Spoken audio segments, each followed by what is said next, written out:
Hello friends, मैं आज आपके साथ कुछ शेयर करने के लिए आया हूँ। मेरा नाम है दीपक नागपाल। मैंने पिछले कुछ दिनों में योगा की कुछ वीडियोस अपलोड की, आप सभी ने देखी होंगी। आज आपके साथ कुछ शेयर करना चाहता हूँ कि योगा जब भी करें तो कुछ चीज़ों का खास ध्यान रखना चाहिए। मेरी उन वीडियोस को देखकर मेरे पास बहुत से फ्रेंड्स ने फ़ोन किया और पूछा कि क्या करना चाहिए, कैसे करना चाहिए, क्या नहीं करना चाहिए। तो कुछ टिप्स की फॉर्म में आज की वीडियो है। इसमें कुछ खास टिप्स दी जाएंगी, कुछ डूज़ एंड डोंट्स जो योगा करते वक्त आपको ध्यान देना है वो मैं बताने का या शेयर करने का प्रयास करूँगा। यदि आप किसी योगा इंस्ट्रक्टर के पास जाकर योगा करते हैं तो वो आपको अच्छे से गाइड करता है, उसके अकॉर्डिंगली आप योगा करते हैं। लेकिन जब घर पे अपने आप कर रहे हैं तो कुछ चीज़ों का खास ध्यान रखना चाहिए, जिनके बारे में आज मैं आपसे बातचीत करूँगा। सबसे पहली टिप ये ध्यान में रखनी है कि योगा को कोई मेडिसिन समझ कर नहीं करना है। ये नहीं है कोई प्रॉब्लम आ गई उसको हल करने के लिए कर लें। ये एक जीवन शैली है, आपके जीने का एक तरीका है, ये दिनचर्या का भाग है। उसी प्रकार से इसको करना है, डेली करते रहना है। इसके लाभ बहुत हैं, बहुत मिलेंगे। हम पूरा दिन इस शरीर से काम लेते हैं, तो हमें ये ध्यान देना है कि अपने इस शरीर का ध्यान रखने के लिए, इसे स्वस्थ रखने के लिए हमें कम से कम दिन में 1 घंटा अपनी सेहत की तरफ ध्यान देते हुए योगा को देना है। तो ये हो गई हमारी दिनचर्या। दूसरा प्रश्न जो बार बार आ रहा है कि योगा करते वक्त सांस लेने की मेथडोलॉजी क्या है, कैसे लेना है। तो इसमें एक थंब रूल है। वो थंब रूल ये कहता है कि जब भी कोई आसन कर रहे हैं जिसमें शरीर को फैलाया जा रहा है, जैसे ऐसे करके फैलाना है, तो सांस को अंदर भरना है। जैसे गुब्बारे का एग्जांपल लेते हैं तो गुब्बारे में जब हवा भरी जाती है तो गुब्बारा फूलता है। ऐसे ही हमारे लंग्स में जब हवा भरी जाती है, सांस अंदर लेते हैं तो हवा लंग्स के अंदर भरी जाती है, तो उस टाइम वो लंग्स फूल जाते हैं। तो जब शरीर को फैलाना है तो लंग्स भी फूलेंगे, उस टाइम हवा को अंदर भरना है, यानी कि सांस को अंदर लेना है।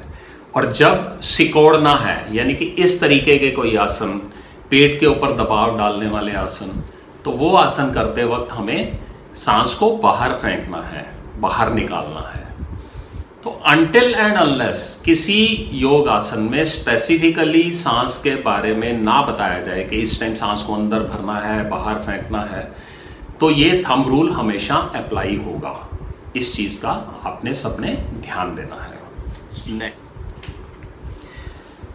कई बार हमें क्या लगता है कि हम किसी वीडियो में या किसी मूवी में किसी ट्रेंड योगा पर्सन जो योगा करता है, कई सालों से कर रहा है, उसको देखते हैं बड़े डिफ़िकल्ट से व्यायाम, बड़ी डिफ़िकल्ट सी एक्सरसाइज बड़ी सुंदर लगती हैं जब वो कर रहे होते हैं। लेकिन हमें देखा देखी वो काम नहीं करने हैं। जब हम घर पे अपने आप योगा कर रहे हैं और हमें किसी से स्पेसिफिक ट्रेनिंग नहीं मिली, शुरुआत कर रहे हैं, तो हमें बड़ी सरलतापूर्ण ईजी से एक्सरसाइजेस करनी है, ईजी व्यायाम करने हैं, जिसमें स्ट्रेस नहीं आना चाहिए बॉडी के किसी भी पार्ट का। मैंने जितने भी अपनी वीडियोस शेयर किए हैं, बड़ी सिंपल सी एक्सरसाइज की हैं, वो सब आप कर सकते हैं।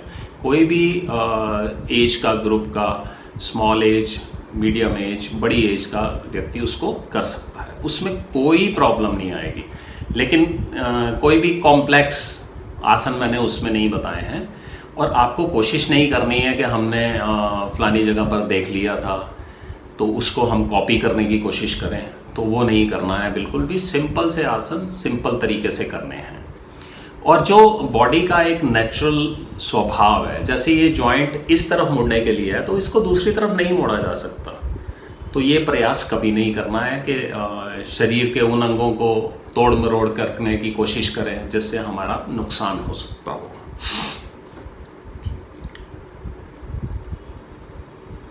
और हमें अपने शरीर के बारे में ये ध्यान देना है कि हमारी बॉडी कितना स्ट्रेस ले सकती है, कितना प्रेशर झेल सकती है, उतना ही करना है।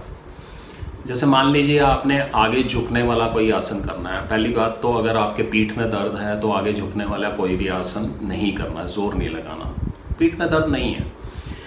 लेकिन हम आगे झुककर पैरों को हाथ से पकड़ना चाहते हैं, बैठे हुए पश्चिमोत्तान आसन कर रहे हैं, तो उतना ही झुकिए जहाँ तक आपकी बॉडी उसको सह सके।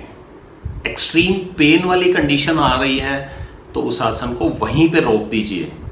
उससे ज़्यादा प्रयास करेंगे तो कोई इंजरी कर सकते हैं आप। तो इस चीज़ का हमेशा ध्यान रखना है।